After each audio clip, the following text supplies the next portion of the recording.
Hello, interwebs. We've got to talk about William Shatner. And sadly, not in the fun, hey, he's that cool dude from that one episode of The Twilight Zone with that weird gremlin thing, and also some other show that I think people like to talk about sometimes. But sadly, we've got to talk about William Shatner in a more he's saying stuff on Twitter about trans issues kind of way. Oh, dear God, between him and J.K. Rowling, are all my childhood celebrities gonna start ranting about trans stuff on Twitter? I mean, who's next? Kermit the Frog? Look, we all know he's one drunken Twitter rant away from saying the Rainbow Connection never included trans people. But in all seriousness, Star Trek and somehow Grammy-nominated star William Shatner recently went online to complain about the term cis, the shortened form of the word cisgender, and a word which Shatner considers to be offensive. And obviously this upset a lot of transgender people and trans allies, for reasons which we'll get into. But I want to take a step back here because I feel like Shatner has stated support for trans people. He even did so in the Twitter thread in which he was talking about cisgender as a word, and I think a lot of his viewpoints on the word cisgender are actually surprisingly common, and I think come more from a place of ignorance, willful or not, and we'll get to that point, rather than active hate. And also, I also think that this moment with William Shatner is representative of a consistent and larger issue that keeps cropping up with celebrities and those with big social platforms when they start tweeting and talking about trans issues online. And also how we as trans people and trans allies react to that. With cancel culture. Oh dear Lord, I'm a millionaire whose thoughts are read by millions of people online, and I'm free to tell anything that I want to in any book, but I'm being silenced by those trans cultists on Twitter. Okay, J.K. Rowling jokes aside, since talking about trans issues in a Star Trek context is basically my specific form of chocolate and peanut butter coming together, I figured it's a good time to revisit the term cisgender and talk about why it's so contentious and dispel some of the common misconceptions about the term. And then circle back to William Shatner specifically in order to use him as an example of a larger issue when it comes to notable people with large social platforms and presences addressing transgender issues and how we react to them. I know, trying to have a constructive conversation on social media, that's an incredibly high bar, but let's give it a go. So let's start with Shatner's tweets themselves to see where we're starting at here. Some need labels and categories to separate people in order to harass or debase them. The only time cis is used when referring to me is in that way. Weird shrug emoji. Do we need these labels in order to communicate? No. So those that use them when describing others are doing it for neg reasons. I see the cis label debate is still going on 2 days later. I notice people saying they've never seen it used in a neg way. That seems to be the predominant way it's used on social media, along with words like white and old, and it's not just about men. I still find it offensive. So because I asked that you not label me with a term that has been used against me as a hate term, that means I'm transphobic? Question emoji. Do you think the issue may actually lie with you needing to label people, which is a form of harassment? Labeling me doesn't define you, you define you. Cis is being used as hate term. I don't know what rock you've been living under, dear, but take the blinders off and read. So stop labeling people because you don't understand what they are saying. The minute you try to talk to them, I added that part, they adopt victimhood and try to argue what they need it to define racism and white privilege. Racism has existed for thousands of years across many different skin colors. It's not just white against everyone else. Whew, boy, there's a lot to unpack there, especially that last one, obviously. So, like I said, let's start with the basics here to talk about the word cisgender and what it even means. Well, the word cis comes from the Latin for this side of. Oh yeah, I'm getting you some Latin etymology up in here because, god dang it, I'm a nerd. But today, the word cisgender is defined as, quote, denoting a person whose sense of personal identity and gender corresponds with their gender assigned at birth. Simple, right? Now, I get it. That can be a confusing gobbledygook of a phrase to anyone who hasn't attended the latest trans cult meeting. You know, those meetings where we plot the destruction of society alongside your best friend's gender reveal party as well. So to simplify for our discussion, basically, you can think of the word cisgender as meaning non-transgender. Basically, there's someone like me who was born seen as one gender, in my case a boy, but didn't feel like I was that gender. And so I've taken steps to be seen as another gender, in my case girl. That makes me transgender. someone who didn't identify with their gender that they were assigned at birth and has taken steps to be seen as another gender, whether that being asked to be seen with different pronouns, surgeries, things like that. Then there's everyone else, people who were born seen as one gender and basically went, yeah, that seems to fit. And I would presume that most of you out there watching this video probably felt that way. Well, you would be considered cisgender. You were born seen as a gender, it fit like a glove, and you just went on living your merry life, and that's awesome. So cisgender is just a term to describe people. It's an adjective like short, skinny, beautiful, amazing, greatest YouTuber of all time, things like that. It's just meant as a description. So if I say someone is a cisgender man, or a cis man for short, I'm not describing his manhood nor trying to define his manhood. I'm just simply defining a feature of that person.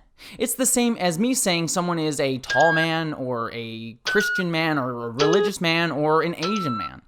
It's also why we say cis man as two separate words, not cisman, but cis man. Cisman sounds like a type of grill. Anyways, back onto the point. Cis is literally just a descriptive word. Now, I hear a lot of people asking, why do we even need the term cisgender at all? Why don't we just say transgender and not transgender? Well, the answer is because generally in science, and honestly just in language, we tend to prefer to create words so as to say something is something, not something.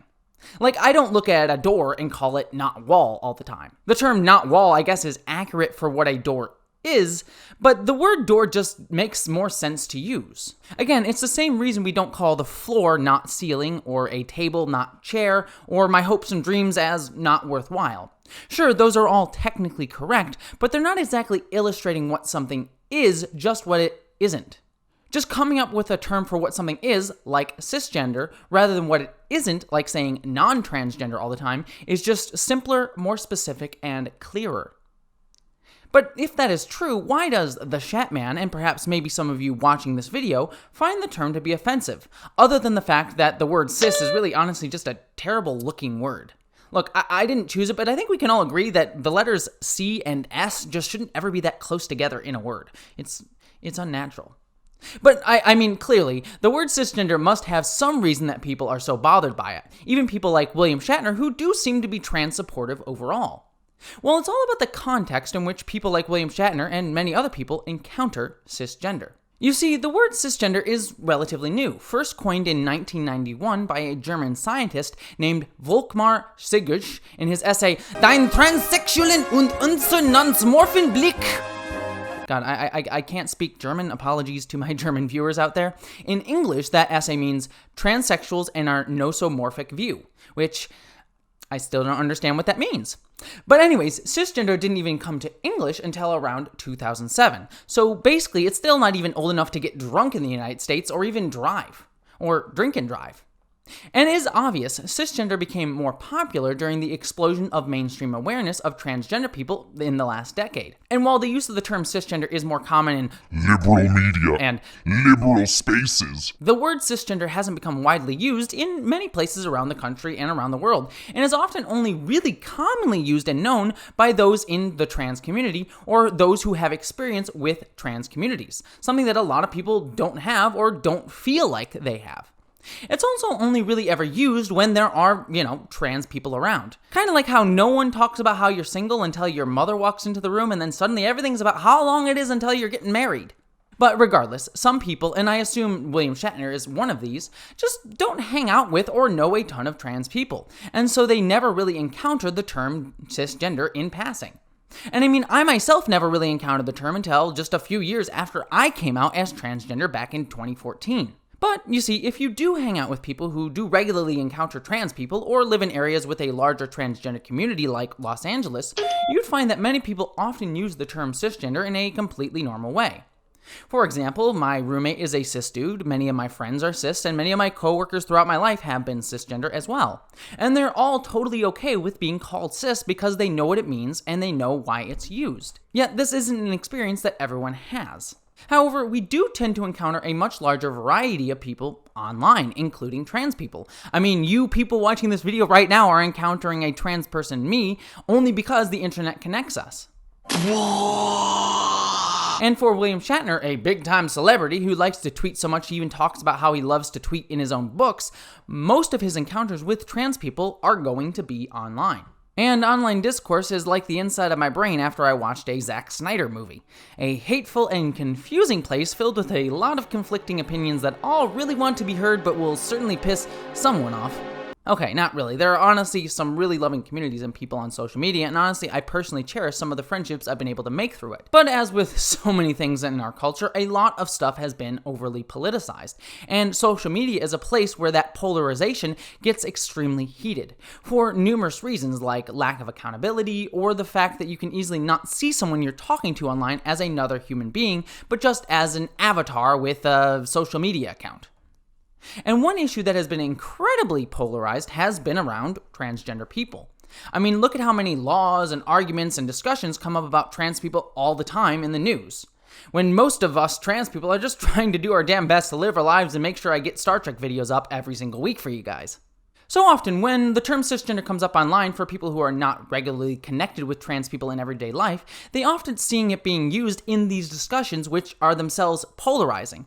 And often, they see the term cisgender coming up in derogatory ways. Like someone saying, hey, why is this cis man saying stupid things about trans people? I'm sure Shatner has seen someone use that term in that specific way repeatedly because, again, he doesn't often have a chance to encounter the word cisgender elsewhere, and so only sees it being used in ways used to describe him online, and often disdainfully because, again, of the polarization around trans issues. So he looks at that, seeing someone upset at him and using the term cis in association with him in a derogatory and disdainful way over and over and over and over and over and over again.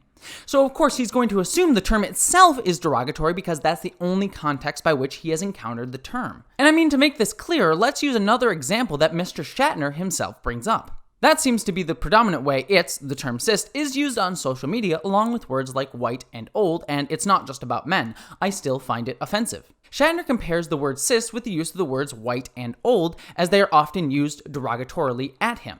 That makes sense that he would equate those words. I mean, race is also a big issue that has been incredibly polarized in online discourse, and in real life, especially in the United States.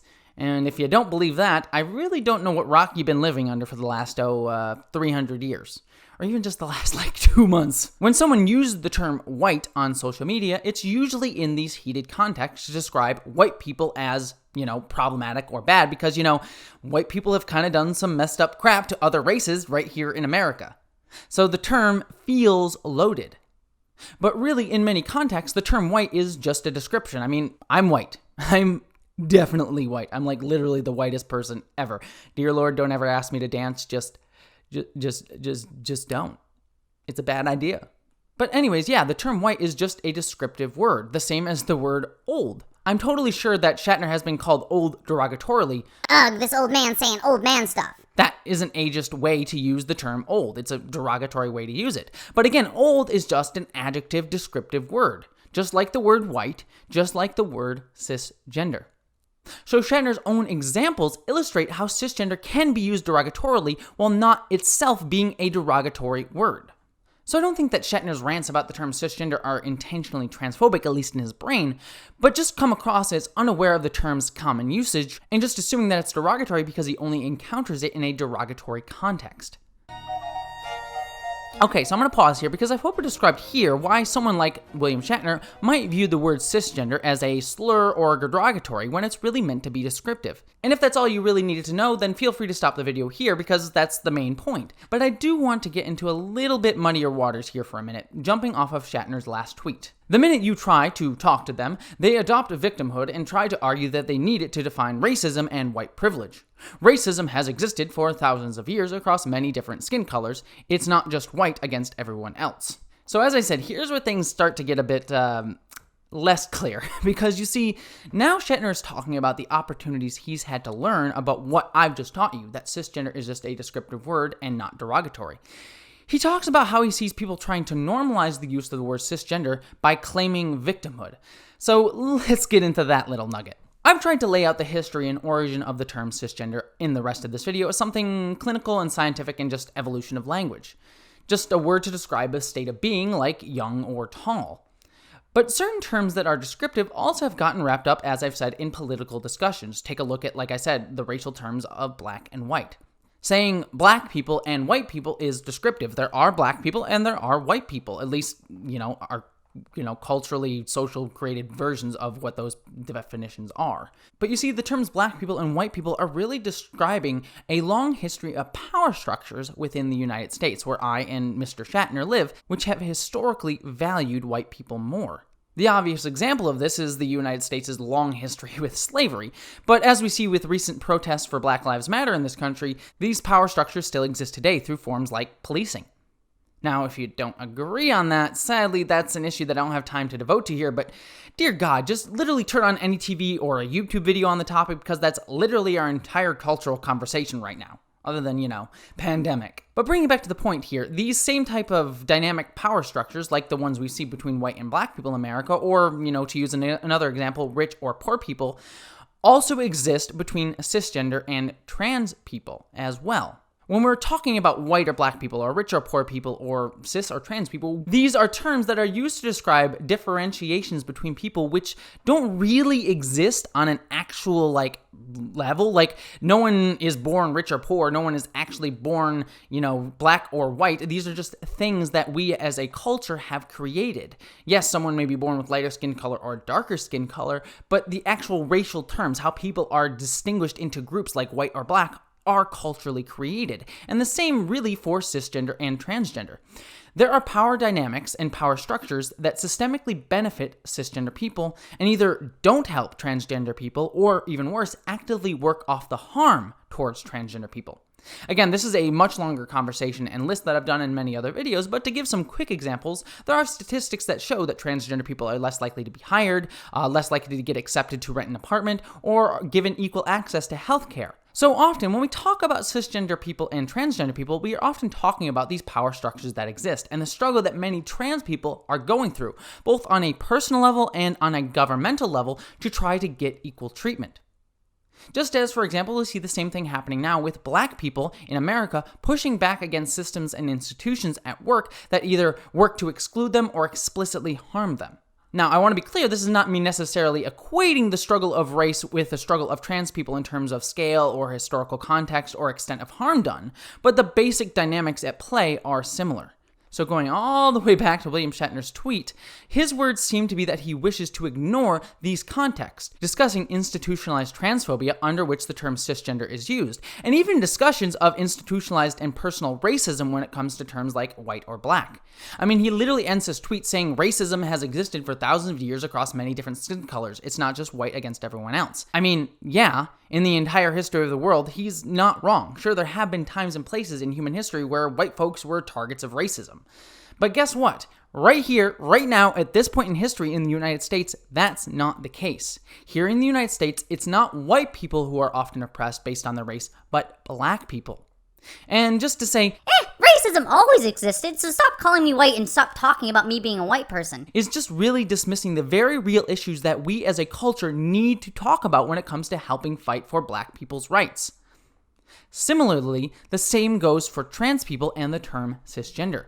Sure, there have been times in history when trans people were uplifted for being trans. Take many indigenous American cultures, for example, where two-spirited people, which is often discussed as a form of transgender identity, were venerated in those cultures. But in most of the United States mainstream culture today, transgender people are most definitely not uplifted and are often harmed for being trans. So to say, don't call me cisgender because issues of gender always existed, is being ignorant of the very real harm that trans people face. Harm that William Shatner and other celebrities who say things like this are being deliberately ignorant of because it's clear he's had chances to learn and look at those issues of harm. It's the same thing, and again, in differences in scale, but it's the same basic thing when people say all lives matter, when people say Black Lives Matter. When people say Black Lives Matter, they're not saying only Black Lives Matter. They're just saying that historically in the United States, many people have not valued Black lives, and we need to be clear about that. Of course, all lives matter, but sometimes in this culture, we have not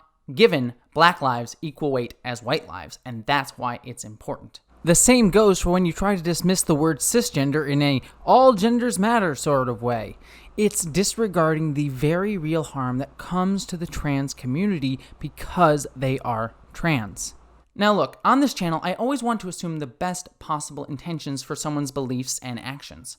When it comes to Mr. Shatner, and for many others who may see the term cisgender as derogatory, I certainly understand and sympathize where they came to that line of thinking, given often the context to which many of them have been exposed to that word and that point of view. I mean, William Shatner has shown at least nominal vocal support for transgender people as a whole, so I really don't think his pushback on the term cis is intended to come off as an attack on transgender people as a whole, just on the term itself, a term that he has only come across in one way, as derogatory, and therefore he assumes that it's the only way in which the word is used.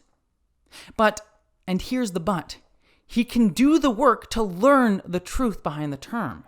He's a powerful celebrity with a ton of time on his hands and people who are willing to educate him. Hell, I just spent a whole video talking about this issue in the context of trying to educate him, and he is clearly not a dumb person. I think he seems to be a very smart dude. I mean, clearly, he's pretty successful in life, so he's got some things figured out. And it's not as if this information is inaccessible to him. And again, I get it. If you're online all the time and the only time you see the word cisgender being used is when it's used to hate on you, I get you want to say, screw everyone who uses that term. I don't want to ever use it because it's been used to hurt my feelings. I honestly 100% understand that. But if you are a person with a powerful platform, a platform that some people listen to and respect you for because you were a dude who was on a show that really means a lot to a lot of people, you do have some level of obligation to make sure that when you say something with that platform, you are trying to minimize the harm you cause.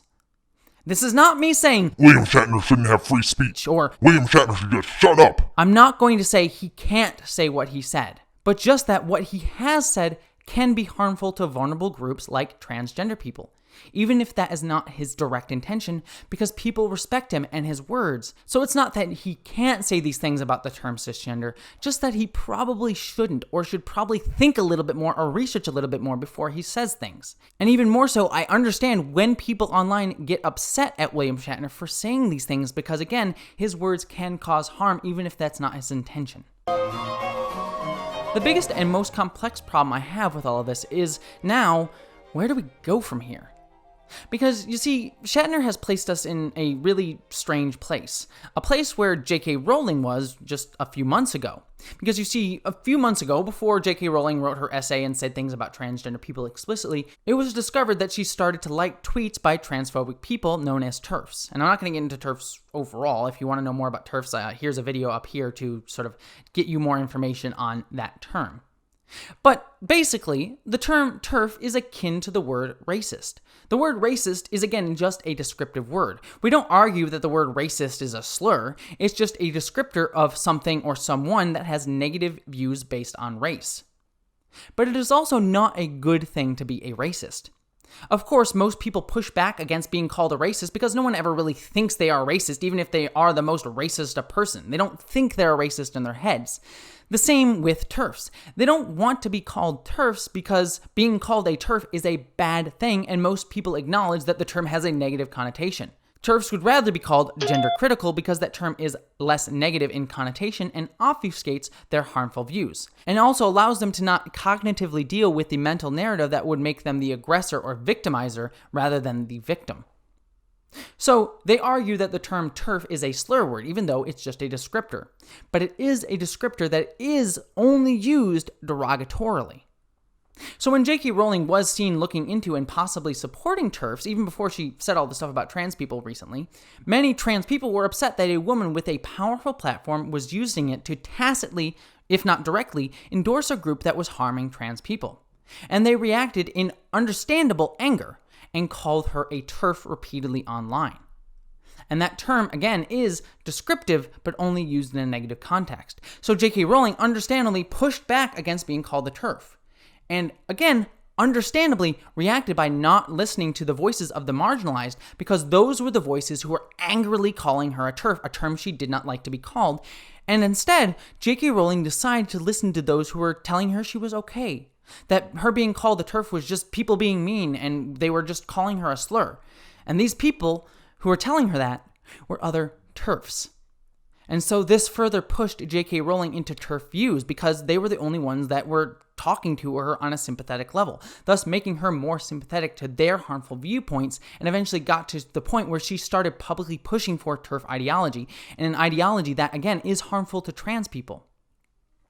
And so I can see this same cycle starting to happen here with not only William Shatner, I've just been using him as a specific example, but there are so many other celebrities who are not up to date or as in the know on trans issues as many of us are, and so say things about the trans community that come from a place of ignorance but are still harmful.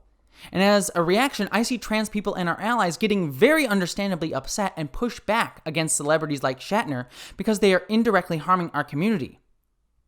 But by pushing back against them angrily, a lot of them are just furthering these celebrities into more ignorant and transphobic viewpoints, and even more harmful viewpoints than they ever have, and made them more firm in their convictions of holding those viewpoints. It's a really frustrating cycle that keeps happening over and over and over again. One where I totally understand it on an emotional level from both sides. I understand why both sides of the issue are upset and hurt and angry. Now, that's not at all to say they're proportional in terms of the repercussions. Shatner's words, which reach a much greater audience, have a much greater potential for harm than, say, someone who is trans-supportive with only 100 followers who calls Shatner's transphobic or a TERF on Twitter. So they're not at all proportional. The damage is very, very different. But that trans supporter who lashes out at Shatner, and Shatner himself, may be having the same personal, emotional level response as simple human beings. So, to finish off, it's frustrating. I don't want to tell trans people to not be upset or understandably angry at Shatner's words, especially when Shatner remains obstinately and willfully ignorant of the harm his words can cause, even when he has the opportunity himself to do better. But I also don't know if pushing back against him on Twitter will do any good, and in fact may push him to even further and greater harm, as we saw with J.K. Rowling. And I only use Shatner as an example because there are many more celebrities and people with platforms like Shatner who are also in this cycle. I guess the only thing that we can try to do is, if you do wish to engage him, try to engage him by coming from a place of hope, education, and understanding. And maybe, if we do that, we can course correct him. But even after all of that, he does keep doing harm to the point where you personally don't want to deal with him anymore, then just disengage and walk away and be done. And vent your frustrations and anger with other people in the community where it can be constructive rather than destructive.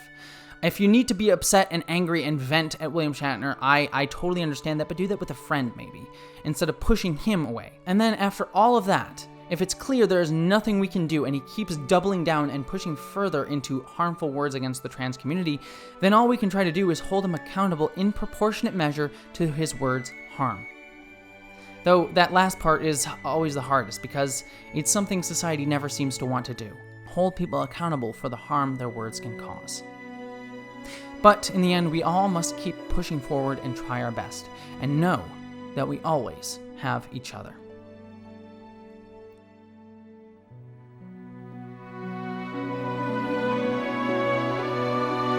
That's it for this video. I hope it was educational, or at least somewhat illuminating on some of the dynamics at play within this, discussion going on in so many different areas, not just in transgender areas, but with race and sexism and religion, and all these different things, politics. It's a very complicated issue, and I don't really have any specific answers on it, but I just wanted to elucidate some ideas with it. Anyways, if you want more discussions like this about sort of, interesting topical issues using geek culture as our guide, don't forget to give a subscribe to my channel. I also do several podcasts, one called What the Frel, where I rewatch Farscape with the one, the only Council of Geeks, and also a Star Trek RPG podcast called Star Trek Behind the Lines. You can check that out. Also, don't forget to leave a comment. I'd love to really hear your thoughts on this issue. And also, if you want to help make this channel even better, don't forget to consider giving to my Patreon page. There's also some cool perks on Patreon as well, like getting your name in videos. But regardless of all that stuff, whether you subscribe, listen to my podcast, or comment, or help me out on Patreon, I just hope that you, as always, live long and prosper. Thank you so much to all of my patrons, and a special thank you to Piston Twisted Garage, Ashley Allen Bokikio, Miranda Janelle, Eli Bergmas, Ashlyn Solstice, Christina Dalliance, Greg Gillum, Munir Amlani, Boyd and Mary Beth Earl, Wayne Twitchell, Alexander Miller, Ish the Mad, Buttoneer, Randy Thompson, Mouse Pounder, Jemshin, Susan Banks, Wellington Marcus, Lorena Mesa, Mari Neckar, John Stell, Gavin Robinson, Michael Beam, William Stewart, Jason Knott, Maeve, Stephen Clinard, Zach Cody, Subraxis, Wen Dizzle Bizzle, Dante St. James, Gretchen Badger, Polly Mina, Din Hagney, and Bree Beecher. Thank you so much to all of you. I could not do this without you, and I hope that you, as always, live long and prosper.